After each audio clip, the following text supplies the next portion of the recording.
Hey guys, my name is Chris. I am the PDXPicker. I am an eBay reseller, and this is my new YouTube channel. I got inspired by watching other eBay resellers and YouTubers out there putting their stuff on YouTube for everyone to see, and I'm hoping that the content that I'm going to put out for you here is enjoyable enough for you to watch and subscribe and pay attention and look forward to what I'm putting out there. So as I mentioned, I am an eBay reseller, and I am called the PDXPicker because I'm located in the Portland, Oregon region. Portland is nicknamed PDX after our airport, like a lot of cities out there. And I have a store on eBay that's called Cowabunga Collectibles. So I have all sorts of names out there. I'll link my store below for those of you that want to take a look at what I have to offer. I specialize in nothing. I generalize in a wide variety of things, although I do generally focus more on the collectible side of thing. Do a lot of my sourcing online through online auctions. The shipping is getting really expensive. So as people might know, when you if you are a reseller, if you are a eBayer out there, you probably know that shipping is getting more expensive for our buyers, and it's definitely getting expensive for somebody like me who does a lot of his sourcing from online auctions as well. So I'm trying to diversify and maybe spread that around to different kinds of things. So of course I do yard sales, but I'm in the Northwest, where it's rainy and cold right at this time of year, so there are virtually no yard sales at all. There are a few estate sales, and most of the estate sales that I go to, I find that they definitely price high, so it's tough to exclusively source from there. So while I will do some estate sales here and there, lately what I've been focusing on are going to the Goodwill bins or the Goodwill outlet. I'm fortunate enough to have a Goodwill outlet here nearby me. It's about a 30-minute drive, so it's not right next door, but it's not super far away at all either. And so I have been going there for several months now, once a week, maybe once every 2 weeks. So it's not something that I spend a huge amount of time doing because I just can't, as a lot of you are out there. I'm a part-time reseller. This is not my full-time job. I have another job that I have to devote most of my week and time to. I have been doing eBay reselling for about 2 years, almost 2 years, where I've been really focused on doing it. But for my first video, and aside from the introduction of myself, I thought I'd give an overview of what I found at my last trip to the Goodwill outlet. I went to the bins on Friday, and I thought I got a pretty good haul. And next time I'll have content where I bring my camera to the bins and show you as I'm sourcing, but I also just thought it'd be fun to kind of see what the end result, what I came out with, and then go through some comps about how much value I think there potentially could be in this. So I'm going to go ahead and grab my bin here, and let's take a look at some of the things that I found. So it's right in front of me. All right. So this is my haul. As some of you know, the Goodwill outlets, the bins as some people call them, it's a weight-based process, so almost all the items in there are sold by the pound. You get discounts on things like electronics, so electronics are going to be cheaper by the pound. Generally, media items are going to be sold per piece, per item, so books, hardcover books, paperback books are going to be per item. Video games are dime. I mean, you hardly are ever going to find them. I almost said they're a dime a dozen, but it's the complete opposite of that. Video games are extremely rare to find at the bins, but if you do, supposedly they're going to be individually priced, although I've never, the few that I have found are always just bought by weight. So, and then in general, I think how it works at my Goodwill, which I'm in a little bit more expensive part of the country. So per pound, it's $2.19. And then they give you a discount if you buy 25 pounds or more. I believe it's $1.19 at that point, which is a huge discount. And then hardcover books are $2.19. Paperbacks are $1.19. CDs and DVDs are individually priced at something that's almost crazy, outrageously too much, like $1 or $2 each. You gotta pay attention to those sorts of things, because you can still find some good deals with even on DVDs. So, all right, let's go ahead and go through what I found. This is in no particular order, so some things I'm going to start off with are not necessarily huge money items, and some things are maybe harder sells than others, but that's kind of the fun of the bins. You never know what you're going to find, so let's just go with here. All right, this first item I found here is a animated Grim Reaper. He is battery operated. I looked him up online. I guess he sings and dances, so he's electronic here. He's got some moving pieces. One thing about the bins, you know, a lot of stuff that you're buying, you have no idea if it works. There's no one you can ask. With electronics, there's not even any outlets to test things, so you're taking a big gamble on a lot of this stuff. So, but you know, it is January, and it's also, of course, not huge Halloween sourcing, but nonetheless, I thought this guy was fun. I'm gonna test out his see if he works still. If he does work, there's some decent value there. It's not huge, but not too bad. So that's my first guy. All right, the second one here. This one was interesting. This is a Christmas memories book.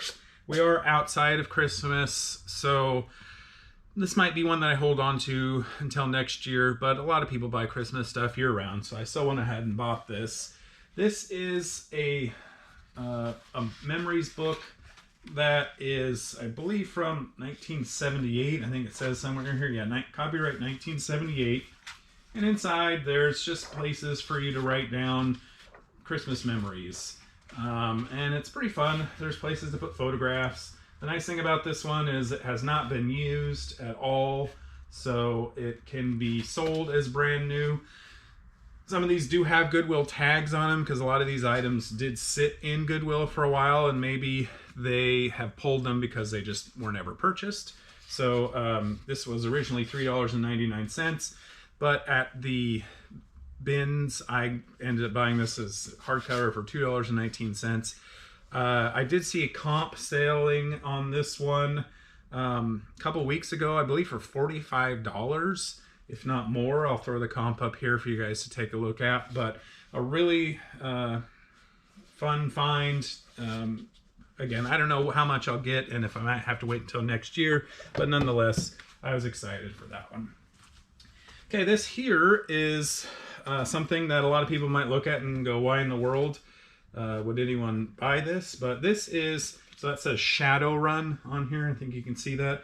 These are screens. Shadowrun is a role-playing game that has, I believe, came out in the early 90s. I don't know if they're still making it now, but I've sold a little bit of Shadowrun in the past, mainly the books, but I was happy to find these screens. These screens have a lot of value, potentially, depending on the title that you're doing. So I looked up this one, and it's in pretty good condition. So I saw one that sold, I think, for $25 recently, and you know, this one is by the pound, and so I mean, literally, here, let's take a look at how much this weighs.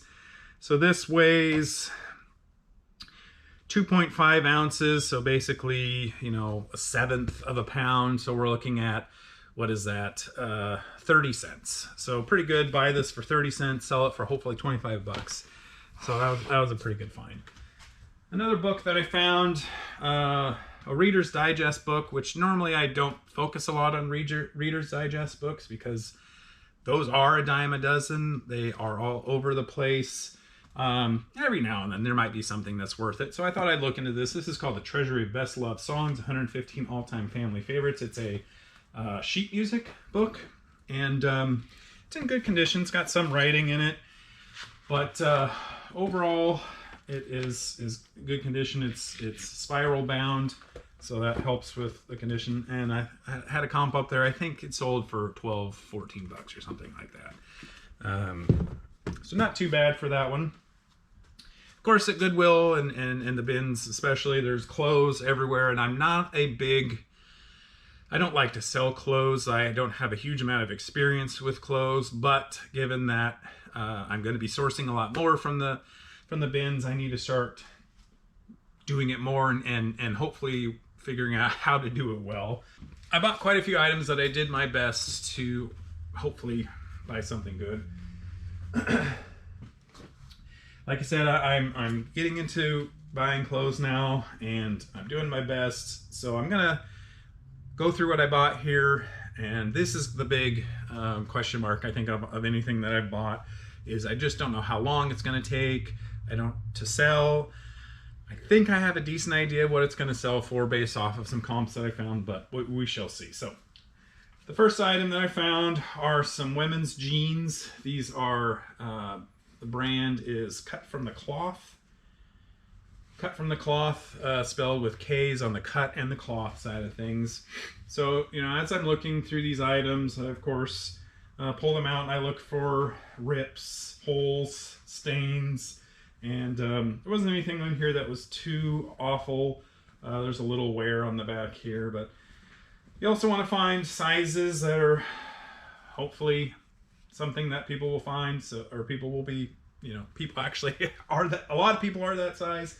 Either size 6, I don't know. I hope they will sell at some point for, you know, the comp that I have there on the screen. But, you know, these items in general, I'm probably spending about $1 per pair of jeans, hoping to get anywhere from $12 to $25 depending on the item. So that's my first pair of jeans and the first item of clothing. Here's another pair. This is a Matix brand pair of jeans. I'm not a clothes guy. Maybe everyone's heard of these brands, Cut From The Cloth, Matix or Matix, M-A-T-I-X. I've never heard of any of these. You know, I'm a Levi's, American Eagle kind of guy. That's like the two kinds of jeans that I have. And, you know, I don't know a lot of these. But anyway, I look them up, and again, decent shape. These are a pretty good size. They're 34, 32s. So hoping to get, you know, like I said, that same price range before. Here's another pair. These are Joseph Abboud. I have heard of that company. These are a little bit on the larger side.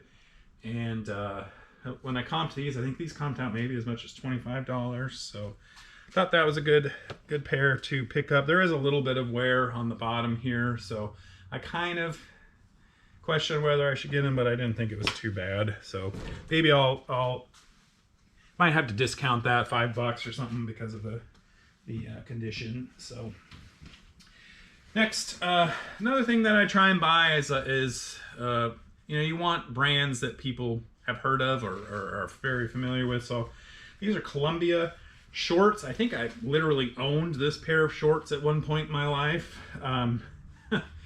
So these are size medium. So would have preferred a larger size, but pretty good condition. They're like a nylon material or something similar to that. Yeah, nylon. So just a nice pair of shorts for, you know, doing whatever you do outdoors. Let's skip off of the clothes for a while. We'll come back to those in a bit. I picked up these toy dinosaurs because I thought I could lot them up. I bought another T-Rex dinosaur, I think, the last time I was there. So not a huge amount of value at all on this, but I thought if I lotted up these three plus the other one I had, maybe I could get, you know, $8-9 for it or something. I have no idea. I'll show a comp up there and maybe I'll find out exactly how off I am. But that is one of the items I picked up. All right, let's go back to a clothing item. This is a Hugo Boss shirt. look to be in pretty good condition. Obviously, I need to wash all of these clothes first and make them so they're not quite so wrinkly. But this was a, I think a medium size meat. Well, it says it's extra, extra large. I don't know what kind of extra, extra large that is. But anyway, at Goodwill, they were selling this for, they had a tag on here. So this is another one of those items that they had in Goodwill. They took it out into the bins in the outlet because no one was buying it. But they had a tag on here of $24.99. And Hugo Boss is a decent, it's a, you know, semi-designer brand. So once I saw that in good condition, I jumped on that one. I thought that was a good find. Found some t-shirts. That t-shirts are also all over the place in terms of value and whether you can even sell them. But this had an interesting pattern on it. The brand here is Riot Society. Japan, not familiar with it, or I wasn't until I saw this and looked it up. They've got some decent sell-through on this. And this particular one with the geisha, that's a skeleton, it had some good comps on there, so I picked that up. T-shirts, you know, are very light, so they're not gonna weigh a lot.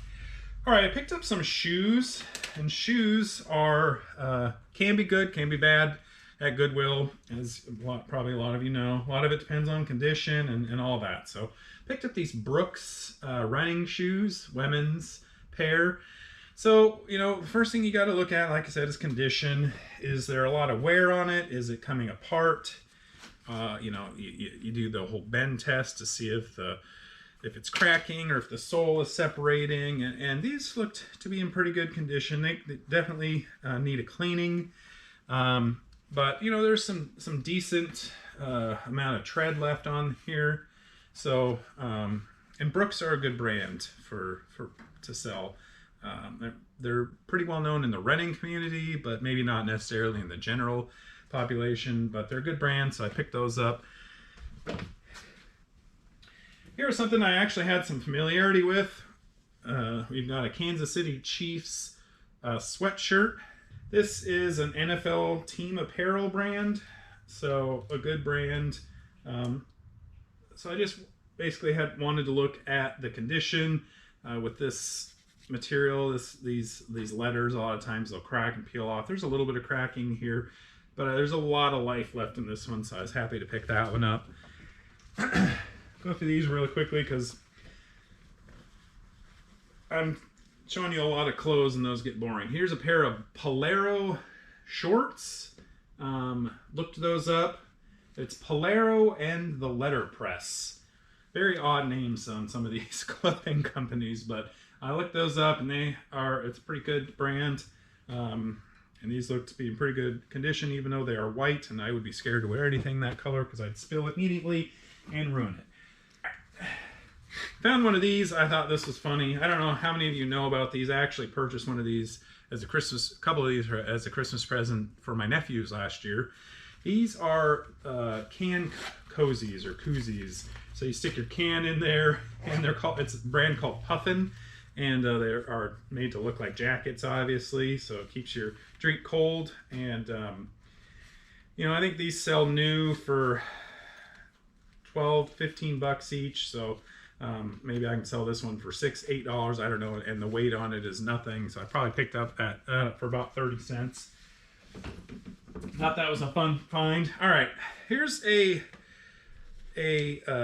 start of a set of things that I'm trying out. I don't know how successful it's going to be, but I see a lot of these there at the bins, and I'm hoping maybe it'll work out on eBay. So I ended up buying these cleats. So these are Nike cleats. I believe these would be football cleats, but a lot of cleats can be used on multiple different sports, which is kind of cool. So again, of course, that first thing I looked at was condition, and the nice thing about a lot of these are cleats aren't necessarily worn a huge amount. So the condition is going to be decent, or oftentimes can be decent. So I looked these up, and I think this was a kind of an older model of cleat. So the comps were a little bit difficult to find, but Not horrible. Hopefully the issue, I think, will be just somebody buying that. So these are a larger size. In general, larger shoes often, in my opinion, I could be wrong, but I feel like generally larger sizes can be easier to sell because stores don't always stock them. So a lot of times, now these are only a size 13, so it's not tremendously large, but some of the 14s, 15s, especially 15 and above, a lot of times people will have to order those, so they're just naturally going to be used to ordering them online. And so if you do happen to find those larger sizes, I believe they can be good sellers because of that. Go through another pair of shoes. These are Nike Metcon 4s. So these are shoes that a lot of CrossFitters use, and I was pretty happy to see these. They're definitely, they could use a good cleaning. They've got some dirt on here, but I think, you know, a trip through the wash will get rid of some of that. But even in this condition, it's not horrible. There's a lot of tread on the bottom here, so I was very happy to find those in the bins. These are another pair of Nikes these are Nike running shoes, Nike Streak LTs. Good condition. So these are good condition on the lot of tread. I mean, it almost looks like these were hardly used at all, but of course I know they were. This is a nice material too, very easy to put into the washing machine to clean up. So I think these potentially, again, some good value on those. And the last pair of shoes I'll show you. Last pair of shoes are some I'm potentially thinking of keeping for myself. They're a pair of FootJoy Dry Joy golf shoes. So I am, you know, like a twice-a-year golfer, but my golf shoes just gave up the ghost this past season. The whole heel was coming off, so these happen to be in my size. They're not exactly my style, but pretty good, very good condition, I think. They they look hardly used. There's a sticker in here. They were trying to sell them for $20 at the Goodwill, and of course didn't. So I picked these up, and I don't know if I'm going to resell them. I'll put a comp up there because I might end up keeping them for myself. So, all right. This next item. So sometimes you have to go on a little bit of a scavenger hunt in the bins, and this was an example of that. So this is a book on tape, Neuromancer, by William Gibson. So I believe it's probably a horror type book, and you know, a lot of times, or at least it's science fiction, and a lot of those have some interest. I found these tapes. I found like one tape just sitting in the bin, and then I looked a little bit further and I found another, and I did want some hunting, and I found all 4 tapes, although I didn't know exactly how many there were.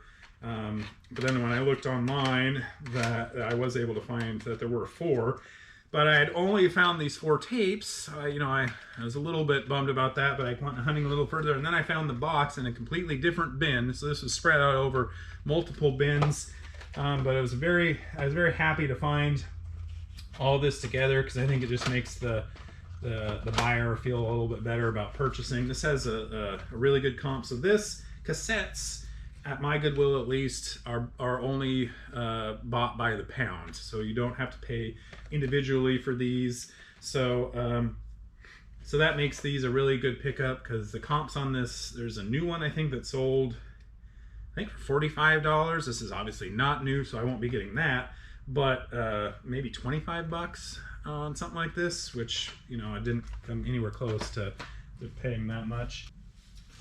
All right, a couple items left here, and then we'll go from here, because this video is getting a little longer than I anticipated. But this is, I'm excited when I see things that are new with tags in the bins. Not always are they going to be a good value, but every now and then there's some good stuff in here, and I think this is another one of those finds. This is a lunch bag that, you know, I didn't really have a lot of hope for it. Lunch bags are kind of a item you see a lot of and don't really think that it might be worth something. But this was from a brand called Lug, L-U-G, and so I looked these up online, and they sell for surprisingly high value. And again, new with tags here. So this is a Lug nibble. So probably just the type is the nibble bag. So just a nice little good condition. You know, obviously new, it's new with tags, but you still got to check and make sure that there aren't any stains or rips, because sometimes people do, you know, have accidents on things when they're storing them. And this one was in great condition, so I was really happy to find that. And then the last few items I'm going to show you are from a juicer. So there is, and they even had the juicer there. So it's a Champion brand juicer. And electronics, like I mentioned, are cheaper at 69 cents a pound, which was good because this juicer probably weighed 50 pounds. I don't know. It's very heavy. It's super well built. And Champion juicers, I guess if you're in the juicing community, maybe you know about them. I didn't know anything about them, but I looked them up. They have some value. But again, at my Goodwill, there's no outlets to test these things on. So I'm guessing, let's say it was at least 40 pounds. So you're looking at spending, even at 70 cents a pound, that's $28 right there. For something that I didn't know if it was going to work, I just didn't feel comfortable taking the risk, although I did really think about it, because you can even sell those units for parts. But I did not pull the trigger. However, I did find these other items that are accessories for it. So this is a Champion juicer screen, I think. So this unit kind of attaches. So imagine I don't know exactly how it works, but I believe you put your vegetables and fruit in here, and then it goes down into this section, and somehow this screen maybe attaches here. I don't know. Anyways, this screen alone has some decent value. This piece, some of these break, I guess. So this has some value. And this, I was really surprised. So this is that plunger that you go down in here. This has comps of, I think, $25 alone on this. So the risk-reward ratio on these items was far better than buying the juicer itself, which is why I didn't go ahead and buy the juicer, because I could probably make just as much money almost off of these items as I would on the juicer, and the risk is virtually none. So, all right, so that's what I found. All told, I will show you how much I spent overall and what I think the potential value of all these items are, and I'll go ahead and show you that now, so you can see that this is how much I spent, and this is how much I think the total value of all the items could be. So I think I'm very excited with my prospects shopping at the Goodwill bins moving forward. It's not going to be something I do exclusively, because it does take a lot of time, and it's not as enjoyable as going around to yard sales and things, but it's simply a tool I'm going to add to my arsenal for sourcing. And thanks for coming along on my first video. And of course, as I'm new to YouTube, I'm probably going to say some things and do things wrong, but I'm pretty sure it's important to always remind people to subscribe. So hit that subscribe button, hit that like. I would love some comments on any of your experiences going to the Goodwill bins. Do you have them in your area? What are some of your favorite finds that you've had there? And looking forward to putting out more videos. My next video hopefully is going to be me going to the bins themselves, but I also might show you some videos, a video of things that have sold recently, stuff that I've sourced other ways, and I'll show you the anyway, like I said, thank you so much for watching this video. Really appreciate you, and hope you Have a great start to your year 2023, and take care. We'll see you next time.